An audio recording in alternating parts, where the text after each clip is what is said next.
pelo sinal da Santa Cruz, livrai-nos Deus, nosso Senhor, dos nossos inimigos, em nome do Pai, do Filho e do Espírito Santo. Amém. Salmo 94, versículos do 7 ao 23, assim diz a palavra do Senhor. Dizem: o Senhor não vê, o Deus de Jacó não repara. Compreendei, insensatos do povo, imbecis, quando criareis juízo? Quem plantou o ouvido não escuta? Quem fez o olho não enxerga? Quem instrui os povos não castiga? Ele que ensina ao homem o saber? O Senhor sabe como são fúteis os pensamentos dos homens.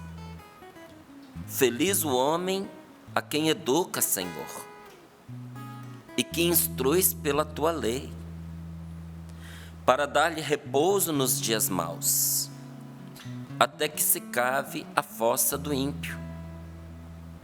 Porque o Senhor não rejeita o seu povo, não pode abandonar a sua herança, mas o juízo voltará a ser conforme a justiça. Vão segui-los todos os retos de coração. Quem se levantará em meu favor contra os malfeitores?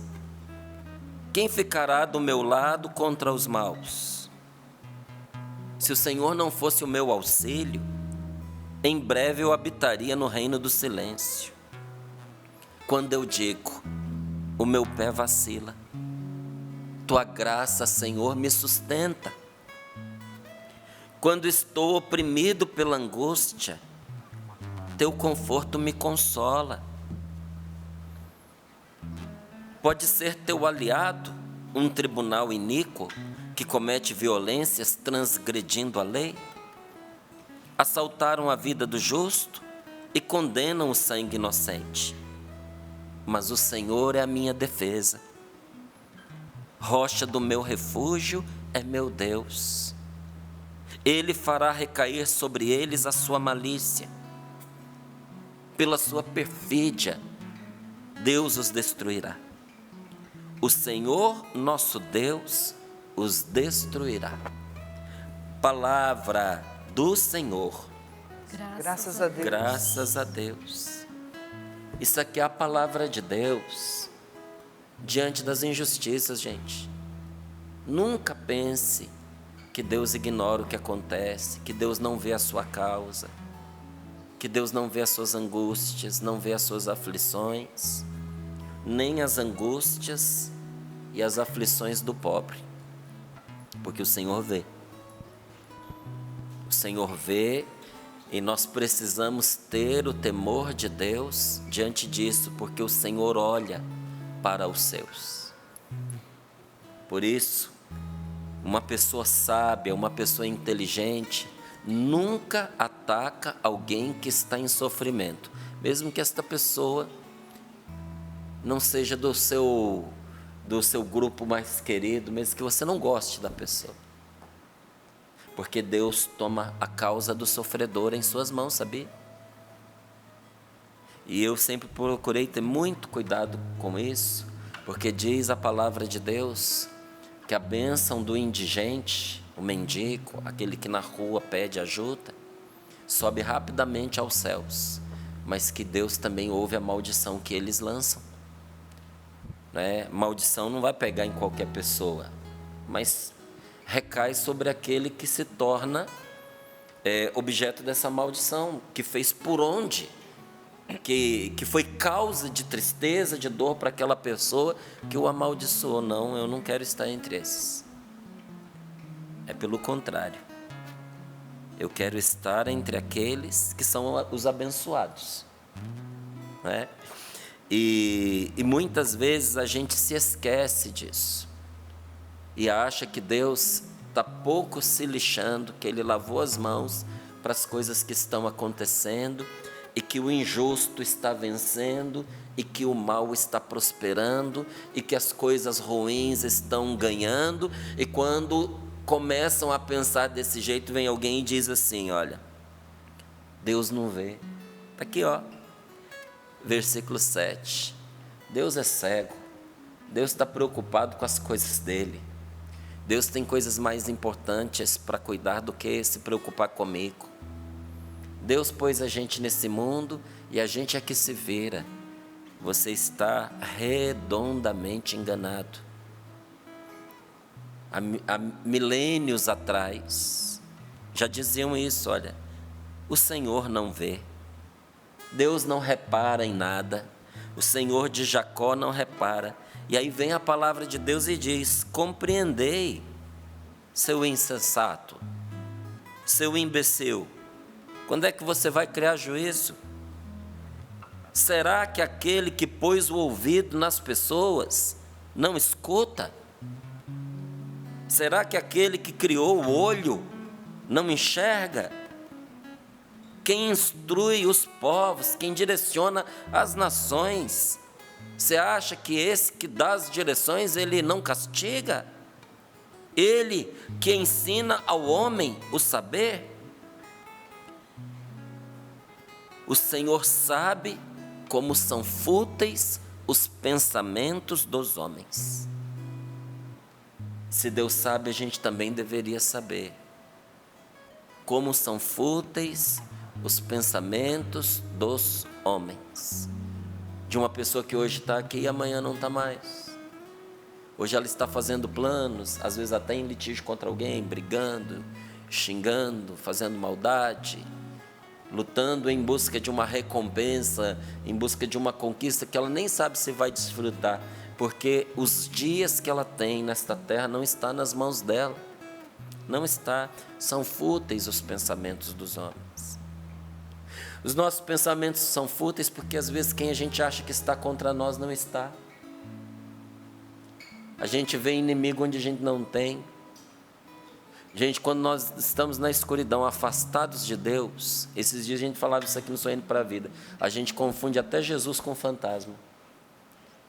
Os discípulos estavam na barca, apavorados de medo, achando que eles iam perecer. O socorro vinha caminhando sobre as águas, eles entraram em desespero e quase se afogaram. É um fantasma. Com medo da salvação, tornaram a situação deles muito pior, porque o que podiam fazer? Sair da barca no meio daquela tempestade, suicídio. Imagina, você vai fugir do fantasma que está vindo sobre as águas para dentro da água. Mas é o que acontece, é engraçado, né? A gente olha essa palavra, é ridículo até a postura dos discípulos. Só que essa daí é a minha postura, é a sua postura. A gente vê que o pensamento das pessoas, do ser humano é fútil. A gente vê inimigo onde não tem. Às vezes quem a gente acha que está contra nós não está. Às vezes quem a gente acha que nos favorece, não nos favorece. Às vezes a gente chama de amigo aquele que realmente é adversário. E lá na frente a gente se entristece, se decepciona e diz assim: eu confiei na pessoa, meu Deus, que coisa triste. Então, nesta hora, lembre de uma coisa: os pensamentos dos homens são fúteis. E o Senhor sabe como são fúteis os pensamentos dos homens. Isso não tira da gente a prudência, o discernimento, a vigilância, a oração, mas faz a gente colocar os nossos pensamentos nos seus devidos lugares. Só Deus é infalível. E se você não quer falhar, você precisa buscar a luz de Deus para a sua vida. É isso que essa palavra está apontando para nós. Então, feliz o homem, aqui ó a resposta. Feliz o homem a quem educa, Senhor. Porque quem não se deixa educar por Deus será conduzido pelos seus pensamentos fúteis. Vai cair num buraco depois do outro. Vai cometer um erro após outro erro. Feliz o homem a quem educa, Senhor, e quem instruis pela tua lei. Como é que Deus educa uma pessoa? Pela palavra dele, pela lei de Deus. não é? Agora tem gente que abdica da palavra de Deus, a pessoa abdica da vida de oração, porque quer que Deus venha falar pessoalmente ao seu ouvido nas circunstâncias difíceis que ela está enfrentando. Ah, Deus não fala comigo. Você não lê a carta dele para você. Você não lê a palavra de Deus. Sabe? Às vezes uma pessoa nos avisa de uma coisa através de uma carta muito tempo antes daquela coisa acontecer. Olha, Márcio, estou te escrevendo porque estou sabendo de uma situação. Essa situação é perigosa, gostaria de te avisar, toma cuidado. Aí eu vou ler, vou saber o que está acontecendo, vou me precaver. Quando a situação chegar, eu já estou prevenido. Nem vou precisar ler a carta de novo. De quantas furadas você teria se livrado se você soubesse o que a carta de Deus para você te explica, te ensina. A palavra de Deus é a Bíblia. Nessa carta de Deus para você, ensina a ser um bom marido, ensina a ser uma boa esposa, ensina a ser uma pessoa feliz e ter uma vida feliz. Essa carta de Deus para você ensina você como lidar com as suas finanças. A Bíblia, você está brincando que a Bíblia fala disso? Fala, a Bíblia ensina para você, te previne do caminho da miséria para você não percorrer. Ela diz, se você fizer isso, você vai ficar sem dinheiro. Você está brincando, Márcio, que tem isso na Bíblia? Tem. Se você fizer isso, você vai ficar sem dinheiro. Se você entrar por esse caminho, você vai conhecer a miséria. Quando chegar a hora da tribulação, você vai passar necessidade, você vai passar fome, você vai depender de pessoas que não vão cuidar de você. Tudo isso explicadinho, mas não explica só o que você deve evitar. Ensina também o que você deve fazer. Como é que você faz para você ter uma vida excelente, uma vida boa, uma vida próspera? A Sagrada Escritura ensina, gente. A Bíblia traz critérios para nós escolhermos as companhias e as amizades. Será, Márcio, que tem na Bíblia critério para você saber se uma pessoa é um amigo fiel ou não? Tem. Só qual que é o nosso problema? A gente não lê, a gente ignora isso que está aqui, ó. Feliz o homem, feliz, hein? Feliz o homem, feliz a mulher. Homem aqui é o ser humano. Feliz o ser humano, seja o homem, seja a mulher, a quem tu, Senhor, educas, a quem tu instruis pela tua lei. Onde é que está a lei de Deus? Nessa Bíblia que você está lendo, na Sagrada Escritura que você está segurando. Para dar-lhe repouso nos dias maus, até que se abra o buraco onde vai cair o ímpio. A palavra de Deus nos abriga nos dias maus, enquanto o ímpio, o malvado, o pecador, vai trilhando o caminho dele até achar o buraco, porque o buraco está lá. Não tenha inveja de gente ruim, nem desejo mal para essas pessoas, pelo contrário, reze, peça a Deus que elas mudem o seu parecer, que elas corrijam a sua rota, que elas mudem o seu coração, para que elas vivam, para que elas se salvem. Mas se não acontece, você pode ter certeza de uma coisa, meu amigo. O que espera essa pessoa não é o êxito, é o fosso, não é? E diz aqui, porque o Senhor não rejeita o seu povo, não pode abandonar a sua herança, mas o juízo, o julgamento voltará a ser conforme a justiça. E vão seguir esses caminhos todos aqueles que são retos de coração. Quem se levantará em meu favor contra os malfeitores? Você já esteve numa situação em que uma injustiça foi dita sobre você, alguém te difamou, fez uma fofoca de algo que foi distorcido e de repente todo mundo estava contra você? Se você já passou por essa situação, você vai entender bem esta palavra. Aí eu te faço a pergunta: quem foi que se levantou para te defender naquela hora? Quando por culpa sua ou sem culpa, porque eu falei inocente, mas às vezes até pela culpa da gente mesmo, às vezes a gente meteu o pé na jaca, sabe? E aí o grupo se inflamou contra você, na sua casa, no seu trabalho, na sua comunidade. Quem não protestava contra você te olhava ruim. Alguns pararam de falar com você. porque acreditaram no que foi dito, independente de ser verdade ou não. Você não teve possibilidade de defesa. Aí eu te pergunto, quem foi que se levantou em seu favor naquela hora? Aqui a pergunta, ó.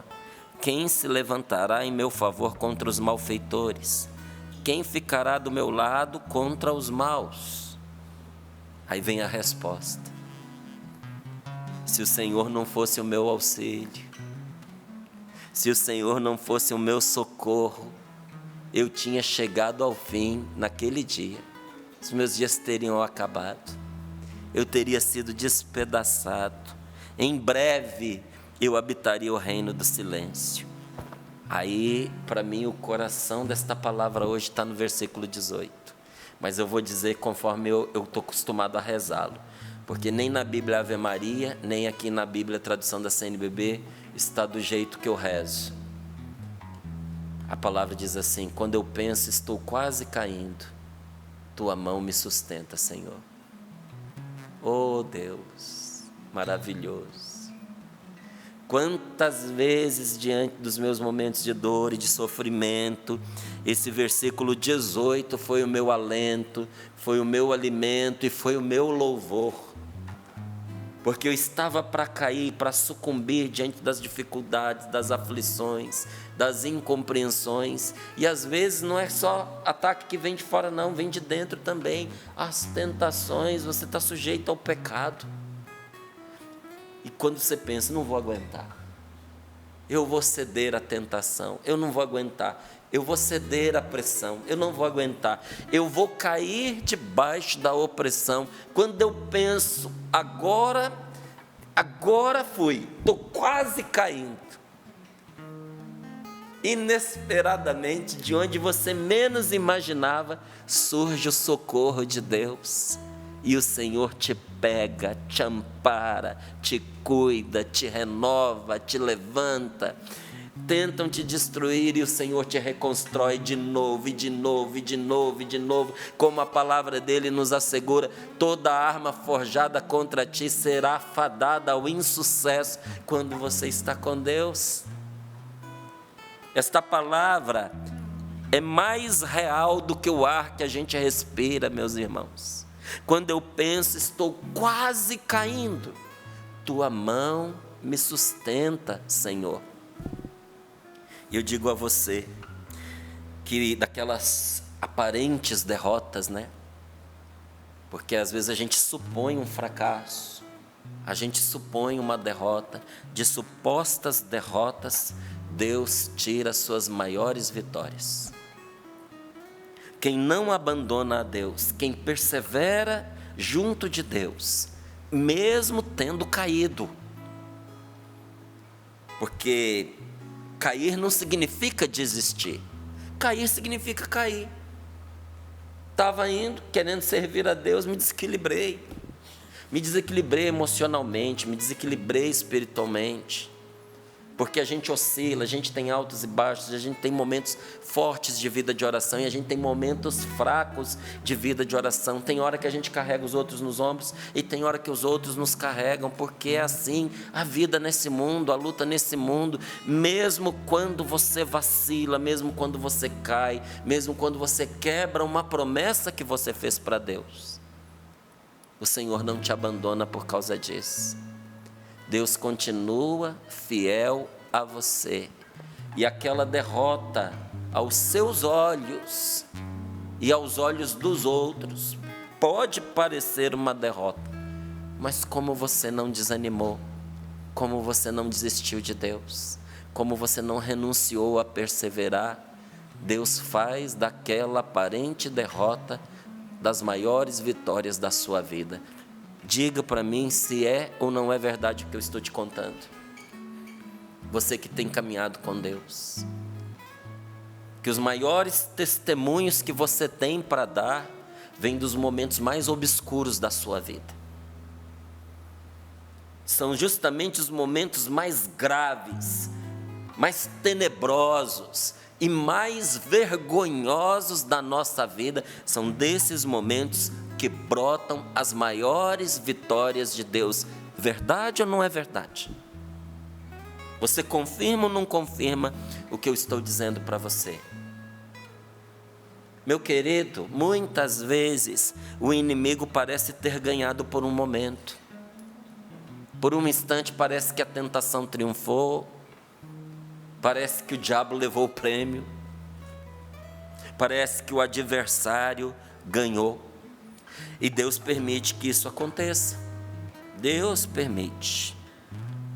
Quando você achar que a sua situação está liquidada e que a derrota está consumada, lembre-se que quando Jesus estava no alto da cruz, foi exatamente essa palavra que ele usou: está tudo consumado. E quando você olhava para a cruz, o que você via? Vitória? Não, derrota. Na cruz, tudo parecia derrota. Aquele homem bom, aquele homem de Deus, aquele homem santo, aquele homem justo, aquele pregador, aquele homem pelo qual tantos milagres havia sido realizados. Deus realizou tantos milagres por meio de nosso Senhor Jesus Cristo. Agora ele estava lá pregado na cruz, coberto de sangue, de cuspe, de escarradas, urinado e defecado. Embaixo, os inimigos apontavam e zombavam e diziam: cadê o milagreiro? Desce da cruz. Do lado, um ladrão crucificado se unia aos outros para provocar Jesus. Se você é mesmo tudo que você falou, desce da cruz e tira nós também. O que você via na cruz? A cruz parecia o quê? Fracasso total. É assim com Jesus, é assim com quem segue Jesus. Mas depois, o que Deus faz diante do aparente fracasso? Porque tudo aponta que não tem mais o que fazer. Está crucificado, deu o último suspiro, disse: está tudo consumado, morreu. Vitória do inimigo, né? Não. Aí vem Deus e põe a perder toda a obra do inimigo.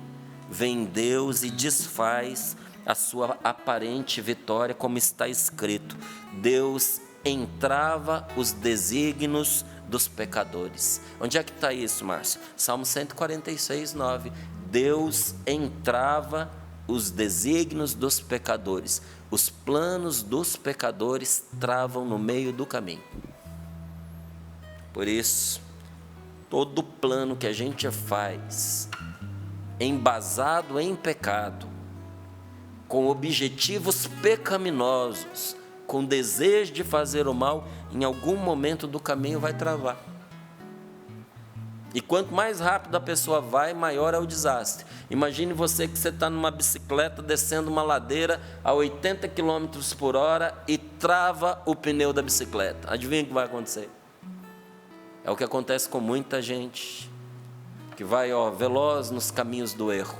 Só que chega uma altura que acontece o que diz a palavra: Deus entrava o plano da pessoa, seu projeto, seus desígnios, seu desenho, não vai para frente, não prospera. É assim que Deus nos leva a experimentar uma vitória muito maior do que se ele não tivesse permitido ao inimigo um aparente triunfo no início. Você concorda que não seria tão radiante a vitória de Jesus sobre a morte se ele não tivesse passado pela cruz? Ter passado pela cruz tornou a vitória de Jesus muito maior, e a sua vitória vai ser muito maior do que os sofrimentos que você está enfrentando, acredite nisso. Sabe, toda essa escuridão, toda essa dor, toda esta humilhação, elas serão apenas o background, sabe, o pano de fundo da vitória de Deus sobre a sua vida. A gente que trabalha com televisão, quando a gente quer fazer destacar uma cena, um objeto, isso acontece muito com os shows à noite. Quando você quer dar destaque para os cantores, os músicos e os instrumentos, o que você faz? Você desliga o fundo. Você anula as imagens do fundo. Como é que você faz isso? Você põe um pano escuro, um pano preto. e trabalha com luzes apenas naquilo que você quer enfocar. Você já viu que muito show é assim, principalmente aqueles shows que são só violão e voz, né? Os acústicos, porque onde é que está o foco? Está na voz e no violão. Então, o resto ali atrapalha, distrai, então é um pano escuro em volta, não é? Você faz isso até com os músicos, né?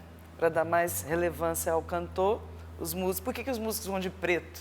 Justamente para poder ofuscar, para o cantor ou a banda ali que está à frente ficar em evidência. Ficar em evidência. Pois é. Exatamente. Essa cortina escura, sim, essa cortina tenebrosa da sua vida, só vai dar destaque ao milagre de nosso Senhor que está sendo preparado e que está em andamento para a sua vida. Você tem ou não tem essa confiança? Enxugue as suas lágrimas, levante a sua cabeça e ponha a sua confiança na promessa de nosso Senhor de que te faria vencer. Não foi isso que Ele prometeu? Então não se prenda ao aparente triunfo do tentador, do inimigo, do adversário. Você já ouviu falar daquela história dos 3 jovens na fornalha? Não é? No Antigo Testamento tem lá a história, se eu não me engano, é Sidraque, Misaque e Abdênego. Os 3 jovens na fornalha. Eles serviam no reino de Nabucodonosor. Então, é história. Esse rei existiu. E esses jovens também. Como eles não cediam à pressão e à lei de não adorar a Deus, porque só deveria ser adorado ali o rei, o imperador, o Nabucodonosor. Como esses jovens se recusaram, eles foram condenados a morrerem na fornalha ardente. Quando chegou o dia da execução deles, acharam que o fogo estava pouco, mandaram aumentar 7 vezes as chamas, que já eram usadas para queimar os condenados. No caso deles, mandou-se esquentar 7 vezes mais. Essa história é bastante conhecida e ela traz um exemplo de onde o inimigo parecia ter vencido, viu? O inimigo parecia ter vencido. Parecia que os servos do Deus vivo iriam sofrer uma terrível derrota. E eu acredito sinceramente que você também já vivenciou situações nas quais parecia ser o seu fim. A doença avançou demais, a dívida se tornou impagável, o erro que você cometeu, o pecado que você fez foi descoberto.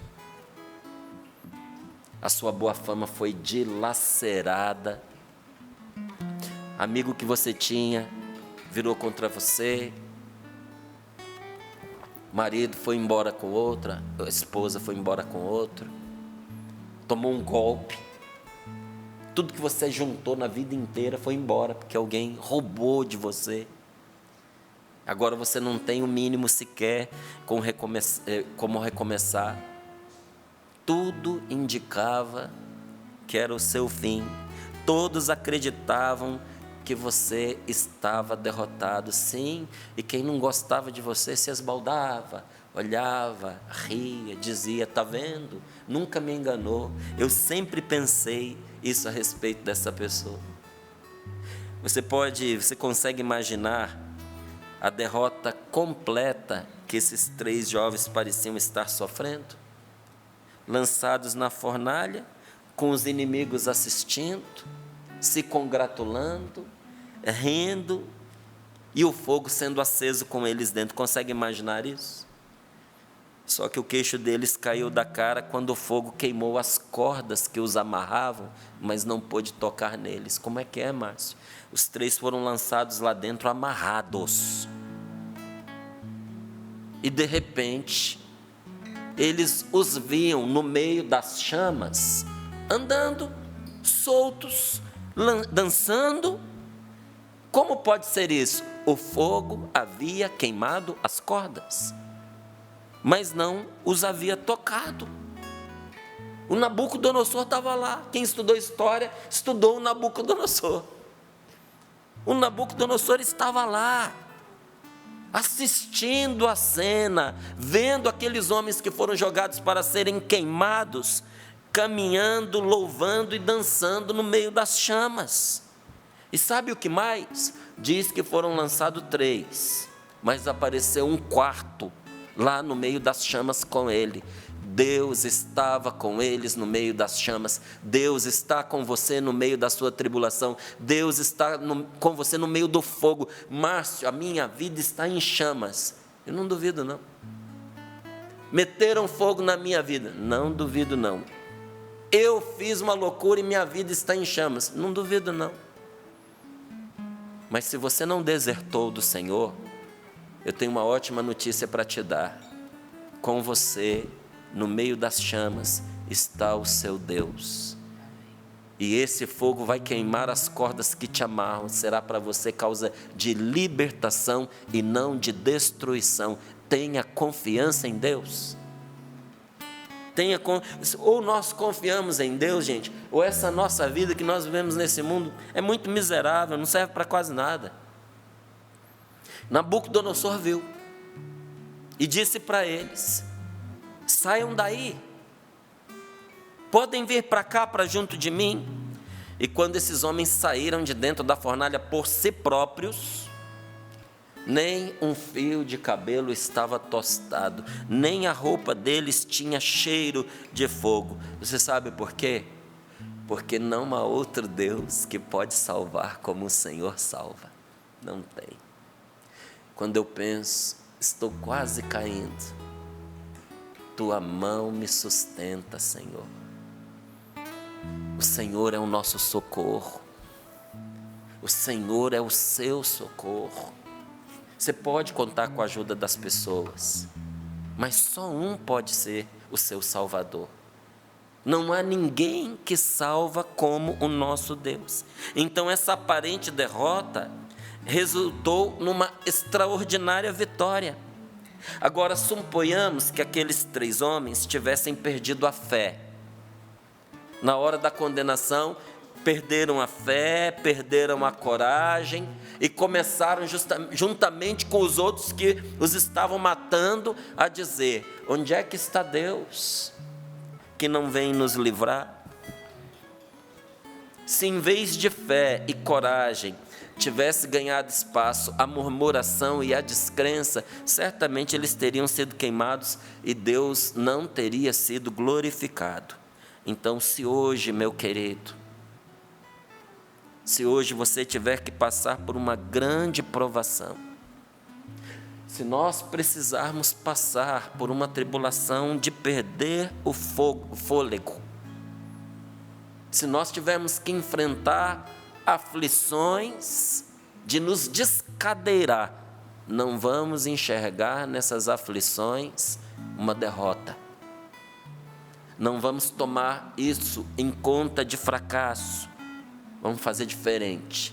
Vamos sim, pela fé, declarar a vitória por meio daquele que é poderoso para fazer de mim e de você mais que vencedores. Não é pela carne, não é pelo sangue, é pelo Espírito de Deus. Não é com as armas da carne, mas com as armas do Espírito.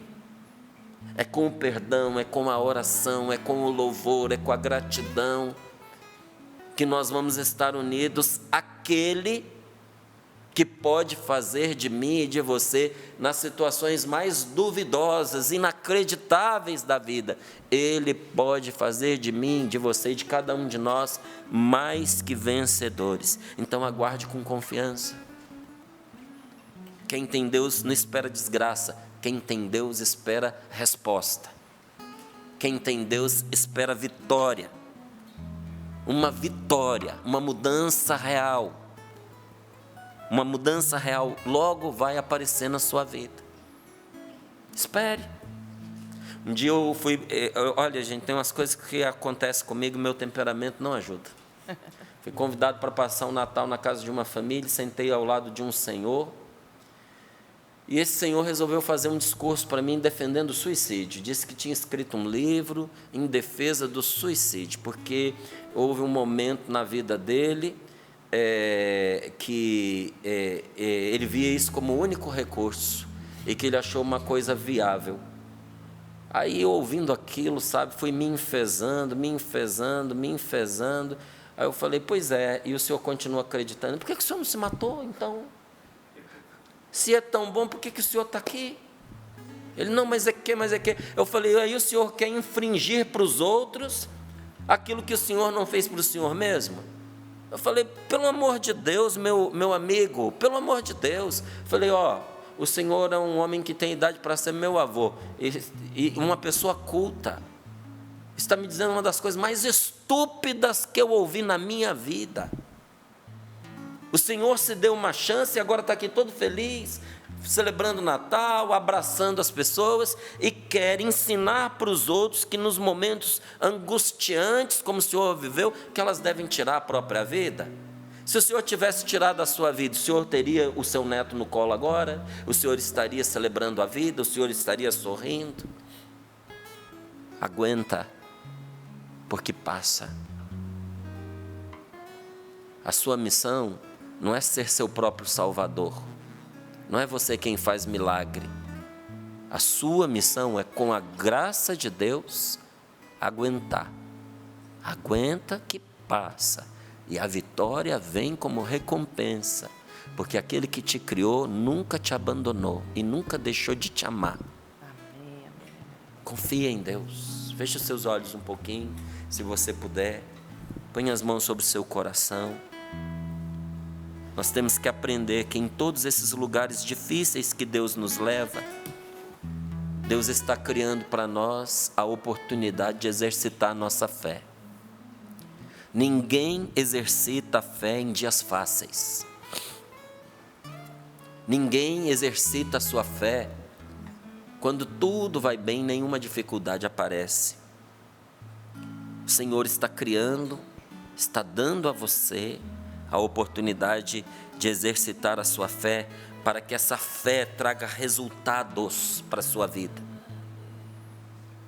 O enfrentamento que você está tendo com fé vai trazer resultado para a sua vida.